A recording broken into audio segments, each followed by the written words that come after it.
Buenas tardes, esto es El Mundo Ahora de France 24. Muchísimas gracias por elegirnos. Yo soy Rosa Pérez Masdeu. Vamos con las noticias. El gobierno israelí anuncia 22 nuevos asentamientos ilegales en Cisjordania ocupada y defiende la colonización como la liberación del territorio.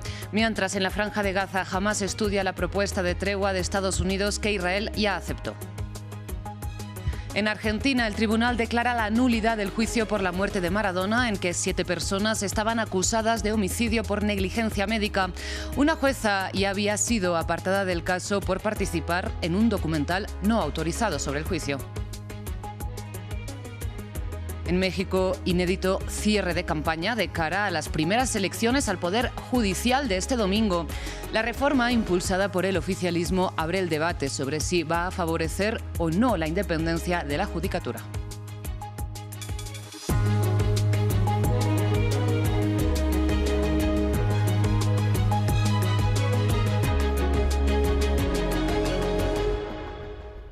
Empezamos las noticias en la Franja de Gaza porque en las últimas horas el ejército de Israel ha matado allí al menos a 54 personas, según la defensa civil gazatí.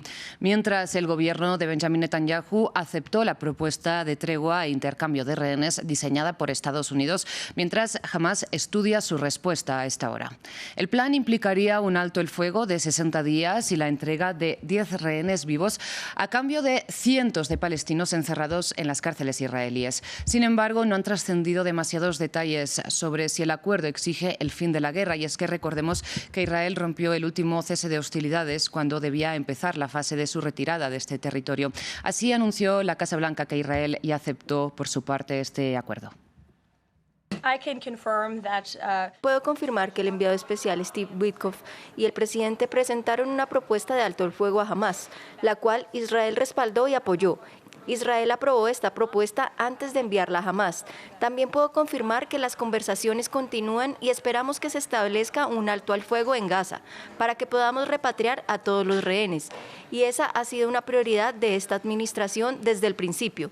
¿No sabes si Hamás ya la ha aceptado? No que yo sepa, pero sin duda si eso ocurre una vez que entre en vigor el alto el fuego, se lo diré directamente al presidente o al enviado especial Witkoff. Por otro lado, el ministro de Finanzas israelí, Bezalel Smotrich, anunció 22 nuevos asentamientos ilegales en Cisjordania ocupada y defendió esta colonización como la liberación del territorio palestino, al que se refirió nuevamente por el nombre bíblico de Judea y Samaria. Smotrich, recordemos que es del ala más ultranacionalista del gobierno de Netanyahu y que también ha abogado abiertamente por la ocupación total de la Franja de Gaza. Estos agricultores del centro de Cisjordania se apresuran a cosechar lo que alcancen. Sus campos de trigo y olivos han sido incendiados en varias ocasiones. Hoy las llamas siguen siendo causadas. Los responsables son colonos israelíes animados por el anuncio del ministro de Finanzas y responsable de las colonias, Bezalel Smotrich. No tomamos tierra extranjera, sino la herencia de nuestros padres. 58 años desde la liberación de Judea y Samaria, una decisión que se toma una vez en una generación. Hemos tomado una decisión histórica para el desarrollo de los asentamientos. 22 nuevas localidades en Judea, Samaria, la renovación de los asentamientos en el norte de Samaria y el fortalecimiento del bulevar oriental del Estado de Israel, el muro defensivo del Estado de Israel. Según un mapa publicado por su partido, miembro de la coalición gobernante, los 22 nuevos asentamientos están distribuidos por toda Cisjordania. 2 de ellos, Homs y Sanur, en el norte, son particularmente simbólicos. Hace 20 años fueron evacuados por orden del entonces primer ministro israelí Ariel Sharon. Según ONGs de defensa de los derechos humanos, las acciones sobre el terreno, con miras a anexarse territorio ocupado, nunca han progresado tanto como bajo el gobierno de Benjamin Netanyahu. Actualmente, unos 500.000 israelíes viven en Cisjordania, entre los 3 millones de palestinos que están en ese territorio. La colonización israelí es regularmente denunciada por Naciones Unidas, una medida ilegal a los ojos del derecho internacional. En otras noticias, Rusia dice estar a la espera de que Ucrania responda a su propuesta de volver a reunirse el 2 de junio en Estambul para una segunda ronda de negociaciones de paz. De momento, Kiev ha pedido a Moscú que entregue el memorando con sus condiciones para poder estudiar el documento y preparar los diálogos. Nuestra enviada especial a Ucrania, Catalina Gómez Ángel, nos amplía. La posición ucraniana es que ellos ya cumplieron con todo lo que se comprometieron en esas primeras reuniones en Estambul. Primero, ese intercambio de prisioneros de guerra 1000 por 1000 que terminó el domingo pasado, y el compromiso era que después de esto ambos países entregarían un memorando en el que plantearían el camino a seguir para encontrar un fin a esta guerra y cuáles eran sus propuestas. Según lo han asegurado desde Estados Unidos y también desde Ucrania, Kiev ya entregó este memorándum, pero no lo ha hecho así Moscú, que ahora cambia las reglas del juego. El ministro de Exteriores, Sergei Lavrov, asegura que este memorándum solamente se entregará en Estambul cuando se encuentren en una fecha que él puso como lunes 2 de junio. Ucrania dice que ellos están dispuestos a reunirse, así lo dice el ministro de Defensa, pero dice que necesitan ese memorándum para poder estudiarlo y poder llegar con propuestas a la mesa y que esas reuniones realmente tengan un desenlace positivo y que sean fructíferas. Sin embargo, estamos esperando cómo se desarrolla todo esto. Desde el lado ucraniano aseguran que si la delegación que va a Estambul sigue siendo de segundo nivel, como ya se dio a comienzos del mes, ellos mandarán la misma delegación liderada por el ministro de Defensa Umarov. Sin embargo, como decía anteriormente, estamos a la espera de realmente cuál es la decisión que tomen ambos países, y hoy el secretario de Estado Marco Rubio aseguraba en una conversación con el ministro de Exteriores ruso Lavrov que por favor tuvieran buena voluntad en estas negociaciones. Pasamos a noticias de Reino Unido porque la policía imputó al presunto responsable del atropello masivo de Liverpool con 7 cargos penales, entre ellos el de causar intencionalmente lesiones corporales graves o el de conducción peligrosa. El ciudadano británico de 53 años comparecerá ante el tribunal este viernes después de haber arrollado su coche contra la multitud que celebraba la victoria del Liverpool en la Premier League. Recordemos que la policía ya descartó que se tratara de un acto de terrorismo. De Reino Unido vamos a Estados Unidos porque la Casa Blanca minimiza la decisión del Tribunal de Comercio Internacional del país de suspender los aranceles impuestos por Donald Trump y señala nuevamente que la justicia no debe interferir en medidas políticas. Y es que la Corte señaló que el presidente sobrepasó sus poderes a pesar de haber decretado la emergencia económica y que una medida tan amplia debe pasar por el Congreso. Otro revés jurídico para Donald Trump. Después de sacudir la economía mundial con sus aranceles, ahora han sido bloqueados por los tribunales estadounidenses. El caso fue presentado por 2 estados de Estados Unidos, entre ellos Nueva York, y por empresas. Un tribunal federal dictaminó que los aranceles son competencia del Congreso, no del presidente, de acuerdo con la Constitución. Un alivio para los iniciadores del procedimiento y para los demócratas. Esta es una gran victoria para las familias trabajadoras, las empresas y el Estado de Derecho. El presidente no puede ignorar la Constitución e imponer aumentos masivos de impuestos al pueblo estadounidense. Las pequeñas empresas son la base de nuestras economías locales y los aranceles de Trump están causando estragos en los empresarios de todo el país. Debemos seguir luchando contra el caos sin fin de Trump y finalmente poner fin a sus planes políticos imprudentes. Donald Trump había basado sus órdenes ejecutivas en una ley de emergencia económica de 1977 que permite al presidente imponer sanciones económicas, pero en este caso al instaurar aranceles indefinidos sobre casi todos los productos que entran en Estados Unidos, el presidente se excedió en los poderes que le otorga la ley, según los jueces.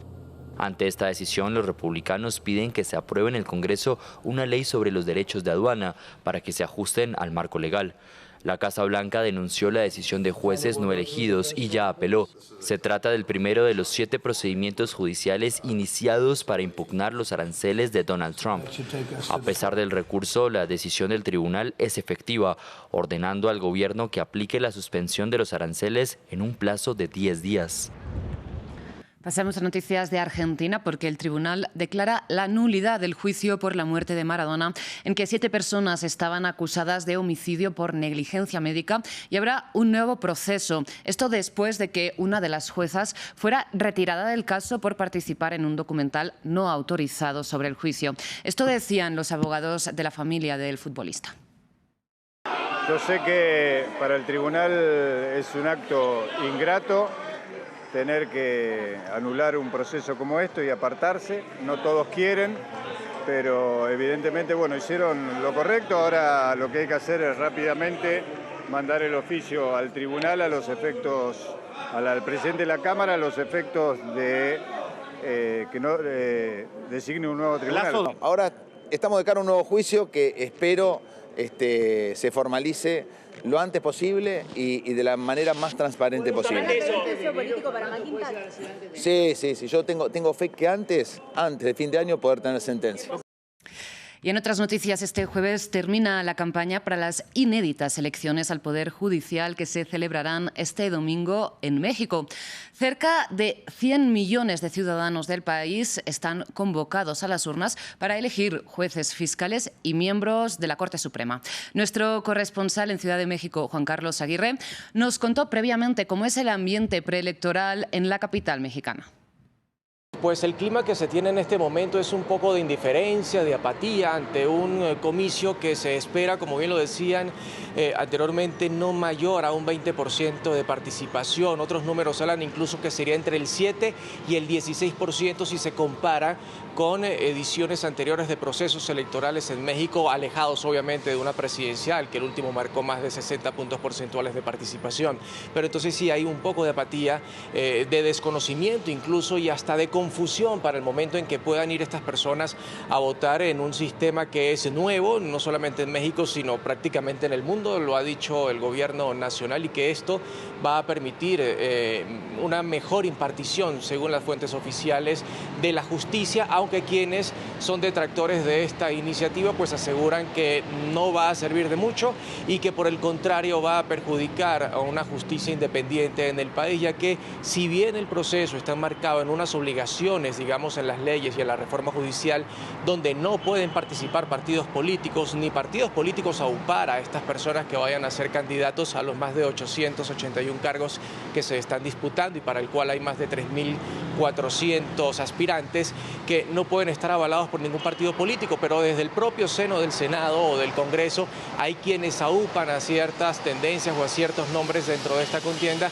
y eso pues enrarece un poco y lleva también a la crítica de que esto no va a ser un buen indicio para democratizar, como dicen, la justicia, pero sobre todo para no darle independencia a la justicia. Entonces allí hay ciertos visos de inconformidad por buena parte también de la población, esto a pesar que ya sabemos que la presidenta Claudia Sheinbaum ha también incentivado esta reforma y ha llamado al voto este 1 de junio, donde tiene aproximadamente ahora un 80% de aceptación, digamos, en su popularidad, pero aún así el número va a ser muy bajo en cuanto a la participación.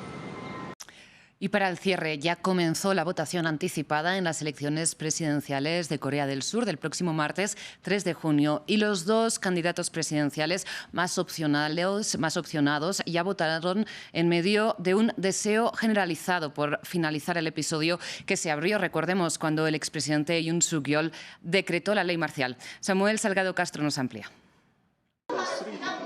El candidato presidencial opositor Lee Jae-myung emite su voto visiblemente alegre y acompañado de su equipo. Lee, del Partido Demócrata, espera cesar la horrible noche luego de la efímera ley marcial del expresidente conservador Yoon Suk-yeol en diciembre del año pasado. Exhorta a una participación masiva de los jóvenes en las votaciones anticipadas que iniciaron este jueves para las elecciones presidenciales que se celebrarán el 3 de junio. Invito a todos los electores a votar y a tomar una decisión muy seria y definitiva en contra de las fuerzas insurrectas responsables de esta mala racha. Pero desde el oficialismo, aunque menos favorecidos en las encuestas, también hay esperanza de victoria. Kim Moon-soo, candidato presidencial por el Partido del Poder Popular y exministro de Trabajo de Yoon Suk-yeol, votó de forma anticipada, al igual que su rival. Si no votamos anticipadamente, la participación general será menor. En ese caso es un gran problema y estaremos en desventaja. Por eso he votado antes.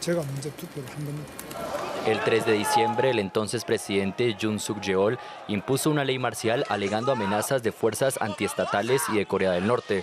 Pero pronto quedó claro que la orden de ley marcial estaba motivada por sus propios problemas políticos y fue rápidamente abolida por la Asamblea Nacional. Tiempos convulsos, luego de la destitución de Yoon en abril, 3 presidentes interinos y una drástica política arancelaria de Estados Unidos contra Corea del Sur. En las calles, dos deseos imperan: orden institucional y estabilidad económica. Muchísimas gracias por su atención. Hasta aquí las noticias. Enseguida regresamos.